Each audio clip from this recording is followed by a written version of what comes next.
All right, guys, Seiko Zimbe number 18. They've done 18 of these darn things. In case you don't know about Zimbe, lineup limited edition models out of Thailand for Seiko. I don't know, look it up. I got a few videos of it. These little coasters you see in the background, except for that Uncle Seiko one, these are part of a Zimbe package. I don't know, number like 14 or something. I can't remember what. They actually came with all the previous Zimbe dials on the coaster. So that's what those are in the background. I have a few more. I have like a full kit. But I have to talk about this guy. This here is the new number 18 SPB425J1 using the in-house automatic movement 6R35 from Seiko.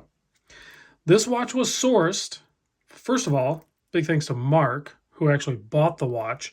He purchased it from my buddy Steve over at JTM Watches. I'll put a link to them in the description. It's an Instagram link. You just kind of like go there and have a talk with him. Don't waste his time. He won't waste your time. He can source some really cool stuff. So if you're looking for hard to find watches, new releases that are in the Japanese, over in that region of the world, reach out to Steve, tell him I sent you. Probably help you out. But you're going to need to be a legit buyer. My buddy Mark is a legit buyer. He asked me about this. I got him in contact with Steve. Bada boom, bada bing. Now I have it.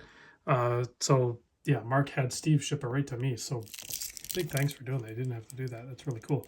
So I'm going to video this. Clearly the Sumo still has very good finishing. That's kind of one of the things they were known for, besides the fact that it's probably one of the most wearable cushion case design that wears much smaller than its stated size. The stated size of this watch is nearly 45 millimeter. I measure 44.9 wide.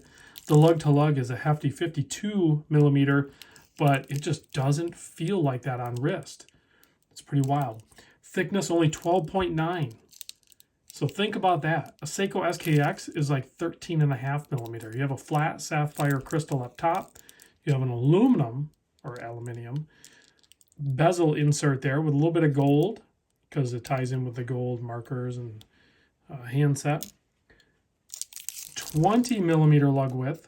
Bracelet tapers down to 18 millimeter. I'm not going to peel the plastic off because I'm going to leave some of that for Mark. It's his watch. He paid the big bucks for it. How much did he pay for it? I don't know exactly, but I think you're going to probably expect to pay around $1,200.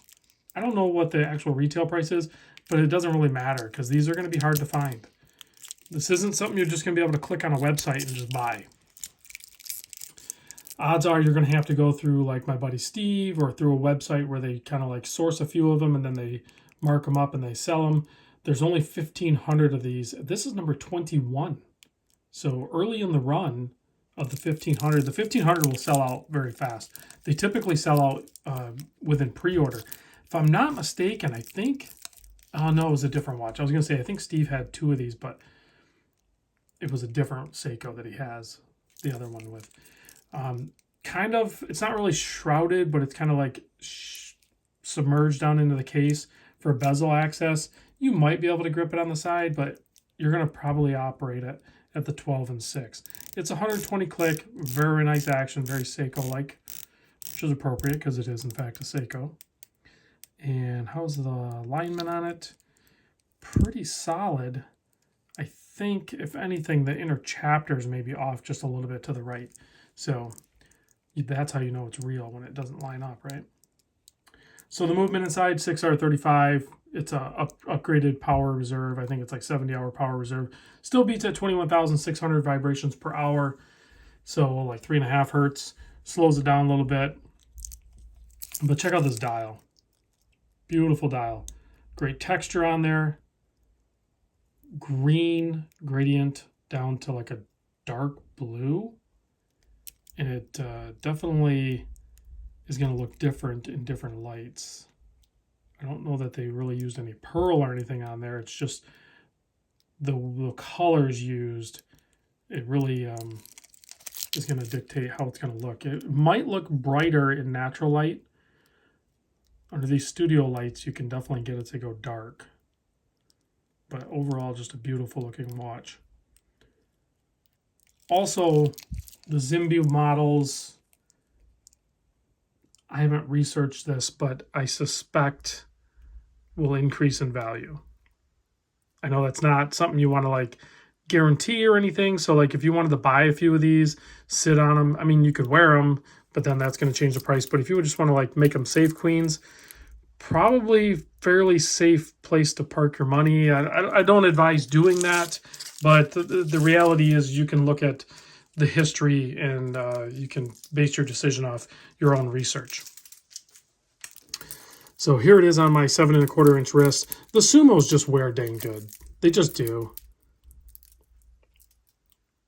They're extremely comfortable on wrist. And I think Mark has about the same size wrist as me, maybe a touch larger even. Hopefully he actually wears this.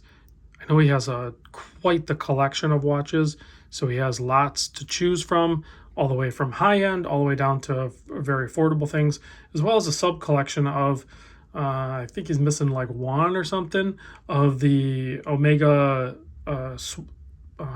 Swatch, Omega Moon Swatch releases. He's got like all of them. So we'll see if he goes after those new Blanc ones, the 50 Fathoms. Those actually look really cool. I haven't talked about those on my channel yet for a good reason, just because I don't want to feed into the hype. Like, it's already there. It doesn't need any of my input. But they do look pretty dang cool. So let's check out the loom on this thing. Excellent loom. It's a Seiko. They have not made like a king Sumo yet. I don't know if they'd be able to pull that off or not because of the way the bezel insert works, but hey, Seiko, if you want to make a king Sumo, it'd be kind of fun. That'd be kind of cool. Meaning that I don't know what they would upgrade, because it would just be a ceramic bezel insert. They already have sapphire crystals, so I guess maybe it's kind of a waste. And I like the aluminum. You can get more playful with the colors. Thanks for watching, guys. I'll catch you on the next vid.